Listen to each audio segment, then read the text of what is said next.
basically, my next bit was absolute cause plus breath equals creation. If you will spend time focusing on mindful breath and mindful whatever you're doing, you will find bliss, you will find your perfection in the course of a year, Eckhart Tolle tells us. So that would be your spiritual progress. It's free, you don't have to go anywhere, you don't have to pay big money, you just you consciously breathe as often as you can.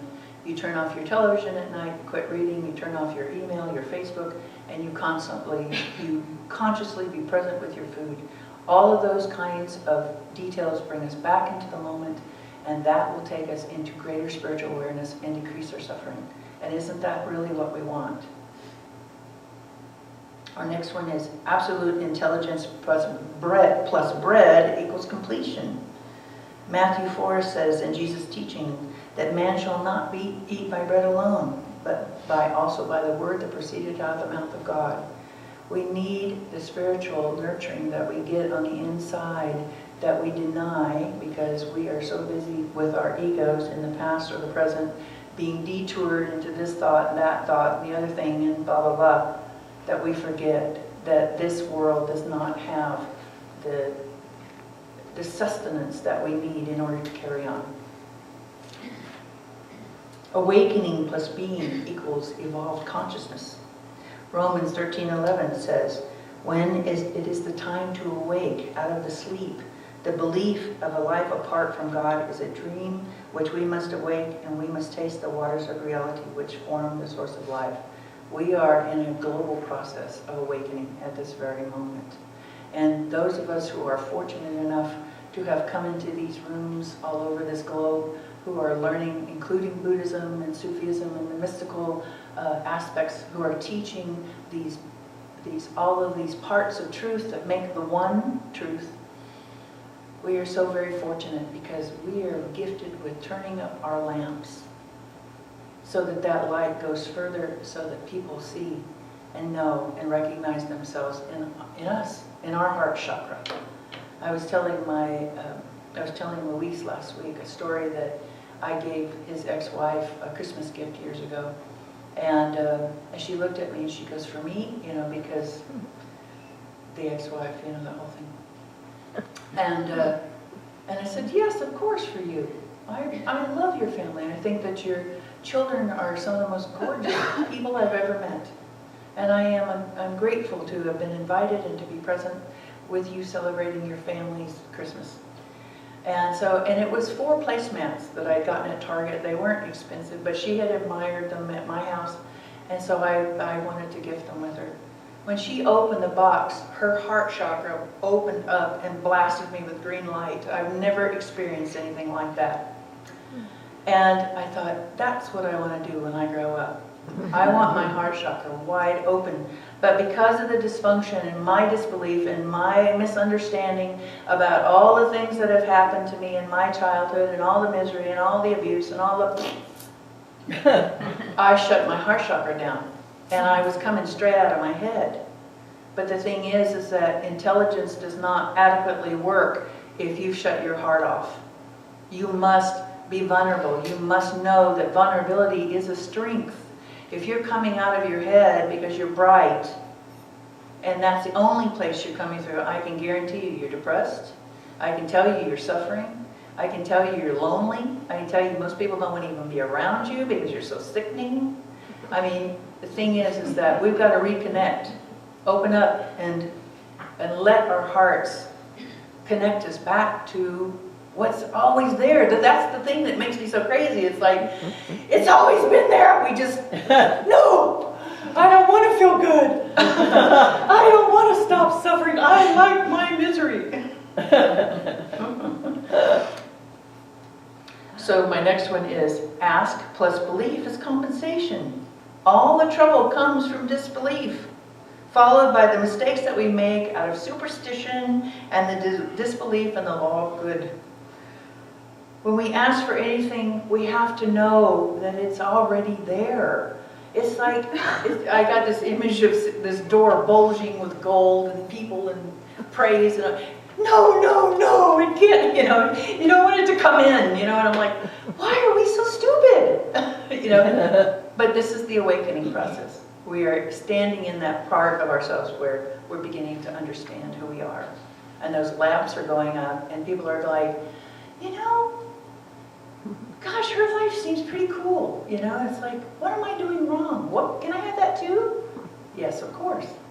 All it takes is the shift of a mind and an opening of the heart. My next one is absolute God and belief, trust, is the Christ consciousness. So I read you the teachings of Buddha. Buddhahood, it is an enlightenment that comes from regular introspection of what's going on with you and moral action in accordance with the teachings of Buddha, which is basically self or no self. It's up to you. For me, it's like when you're studying these great works or these great minds of masters that have gone before us. And it's like, is it that simple? Self, no self? Ego? Ego, no ego? Is it so simple? And it's like, gosh, am I that thick? But see, the ego is very seductive. It's like, no, it's all about me. No. So my next one is absolute intelligence plus being strong changes everything for the better. Be strong in the Lord, Ephesians 6:10 says. To be strong in the Lord is to be sure of ourselves, because we are sure of the principle of life which manifests itself. Through us we wrestle not against outward things, but against inward ideas and beliefs. The powers of darkness are just superstition and false beliefs. If man can change his inner concept, his whole life can be changed. All cause is from within. All effect is always outside. If that is the only thing we have on our mirror, that would do it. But there's so many, God says, give them another jingle, give them another master, give them something, let's work it from this angle. They don't seem to be getting it. Now the masters aren't saying anything. Mir Baba said, you know what, every time one of us comes down there to straighten you guys out, you take our words and screw it all up. So we're just not going to say anything. We're just going to be. And Mother Mira in Germany is the same. The only thing she says is, remember the divine. That's all she says. But from what Ulrich told me, when she walks in the room, when she's waiting to bless the people waiting for her, the air crackles. And when you look in her eyes, you can see the universe. My next one is the all minus belief equals catastrophe. A double-minded person gets nowhere. God can give us only what we are willing to take. And since taking is a mental act, we can only take what we believe we already have. When we pray, we must believe we already have it in answer to our prayer.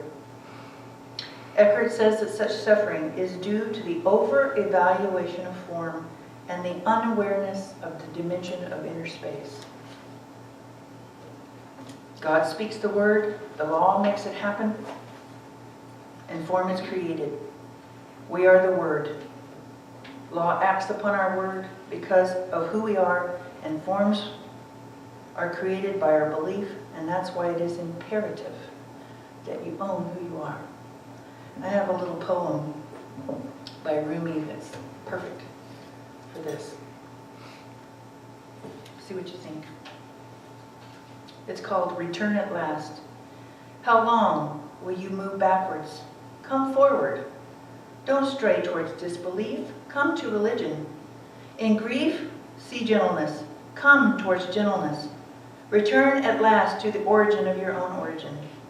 Although you may seem to be the child of God, you are the son of the pearls of certainty, the faithful guardian of the treasure of divine light.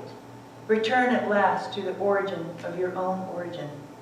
When you have tied yourself to detachment from yourself, you'll know you will be sprung free from your I and escape the prison with its 1,000 traps.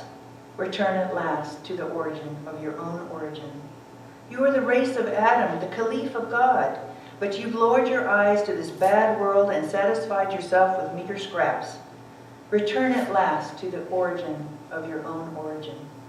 Although this world has you still in its thrall, in your heart your hidden treasure. Open now your inner eyes, the eyes of love. Return at last to the origin of your own origin.